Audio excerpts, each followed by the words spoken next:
देख ली गनी गो हम तो देख ली गनी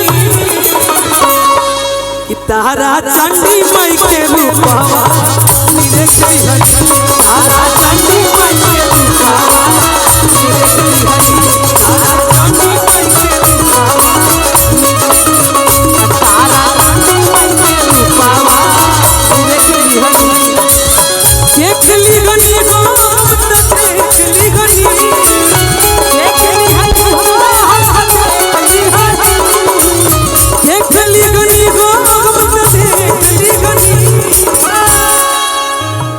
तारा चंडी माई के तारा चंडी माई के तारा चंडी माई के रूपवा देख ली हनी तारा चंडी माई के रूपवा देख ली हनी अरे देखो वाह वाह ले ले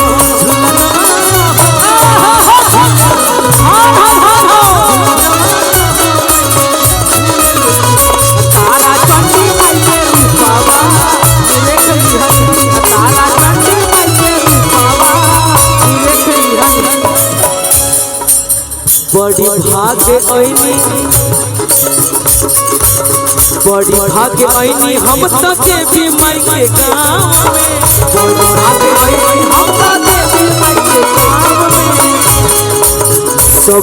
सुख पैनी हम तो अचारा के छाँव में सब सुख पैनी हम तो अचारा के छाँव में ए मौसम में बहुत से बहुत कलाकार आए जितना भी कमेटी के सदस्य लोग बानी फिर से आप सबके प्रणाम करब जे हमरा कलाकार के इजा बोला बनी और यूट्यूब वाला भाई लोग आए बड़े लोग वो अगर प्रोग्राम सवेरे 6 बजे भी हुई तो जितना कलाकार लोग गई हैं सब यूट्यूब पर देखे के मिल जाएगा। ऐसे कहते हैं देख ली गनी हो हम तो देख ली गनी देख ली गनी हो देख ली गनी हो हम तो देख ली गनी देख ली हनी हम तो देख ली हनी माथा माई के चौखटिया पर देख ली हनी माथा माई के चौखटिया पर देख ली हनी माथा माई के चौखटिया पर देख ली हनी माथा माई के चौखटिया पर देख ली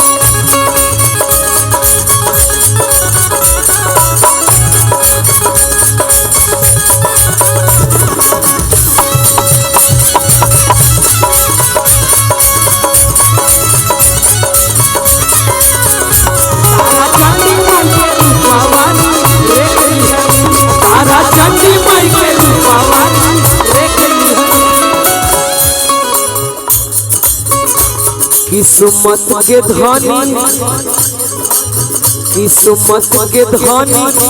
धोवनी माई के चरनिया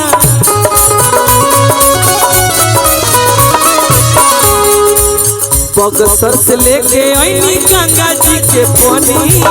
बक्सर से लेके आईनी गंगा जी के पनिया तनी हेने आई ना भैया नचाई ना रवा के नचाई ना आ जब बोली तो तनी मीठा मीठा बजाई लबों पे उसकी कभी बदुआ नहीं होती लबों पे उसकी कभी बदुआ नहीं होती बस एक माँ है जो मुझसे कभी खफा नहीं होती किसी के हिस्से में मका आई किसी के हिस्से में दुका आई ये बिसरवा सबसे छोटा बेटा था इसीलिए मेरे हिस्से में सिर्फ तारा चंडी मैया रवा 3 बजे तक जाग गई बनी है बहुत बड़ भाव बा ई माई के आशीर्वाद बा के रवा टाइट बनी बड़ा हम कहतनी किस्मत के धनी धनी माई के चरनिया किस्मत के धनी धनी माई के चरनिया बक्सर से लेके आईनी गंगा जी के पानी, बक्सर से लेके आईनी गंगा जी के पानी। ठेकली गनी हो तो ठेकली गनी, ठेकली गनी हो ठेकली है, ठेकली गनी हो हम तो ठेकली गनी, ठेक लिहनी हम तो ठेक लिहनी ना कहल जाला कि ठेक कइनी तोर गनी सफल हो गई कि ठेक लिहनी हो हम तो ठेक लिहनी कि चरनिया में मैया जी के ठेक लिहनी। तारा चंडी माई के रूपवानी रे लिहनी, तारा चंडी माई के रूपवानी देख लिहनी, तारा चंडी माई के रूपवानी देख लिहनी, तारा चंडी माई के रूपवानी देख लिहनी, तारा चंडी माई के रूपवानी देख लिहनी।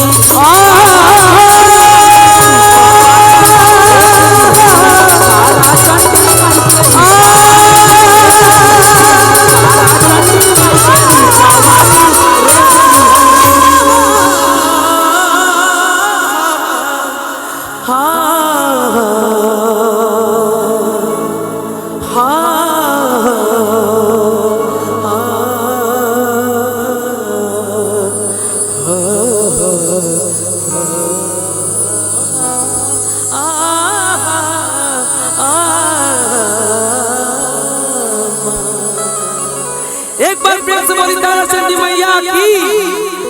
कुछ गलती हुई सबसे पूर्वक कलाकार बनी है मंच के, हमके क्षमा करब माफ करब। हम चाहब कि रवि रंजन भैया